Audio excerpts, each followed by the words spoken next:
মানুষের মৃত্যু সব সময়ই তো একটা প্রশ্ন তোলার জায়গায় তুলে দেয়, এবং বিরোধীরা সেই সুযোগটা পেয়ে যে জিনিসটা নিয়ে তারা এটা হয়তো চাপেই ছিলেন, মানে এই পুজোর মরশুমটা শুরু হয়ে গেলে তাদের মুখ খোলার সুযোগটা একটু কমে যায়, সেই মুখ খোলার সুযোগটা তারা পেয়ে গেছেন।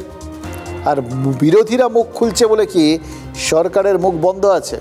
না, বিরোধীরা মুখ খুললে তো সরকারকেও মুখ খুলতে হয়। সরকারের মুখ মুখ্যমন্ত্রী, তিনি তো বলে দিয়েছেন জমা জলে বিদ্যুৎ স্পৃষ্ট হয়ে মৃত্যুর জন্য এক এবং একমাত্র দায়ী সিএসসি। অর্থাৎ তিনি জানতেন যে এবার এই মৃত্যুর যাবতীয় দায় সরকারের ওপর বর্তাবে। এই প্রশ্নগুলো উঠবে, কেন মৃত্যু হলো, এই প্রশ্নগুলো উঠবে, সরকার কি করছিল, সরকার এবার কি করছে। সচরাচর সরকারের কাছে মানুষজনের এই ধরনের দাবি দাওয়াগুলো, ক্ষতিপূরণ, হ্যান ত্যান, এই সমস্ত দাবি দাওয়াগুলো ওঠে। এই সমস্ত ক্ষেত্রগুলোতে সরকার কি করে, ক্ষতিপূরণ দেয়, বা তাদের বাড়ির সাম্প্রতিককালে অনেক ক্ষেত্রে এরকম ঘটনাগুলোতে মুখ্যমন্ত্রী বাড়ির কাউকে না কাউকে একটা চাকরি দিয়ে দিয়েছেন।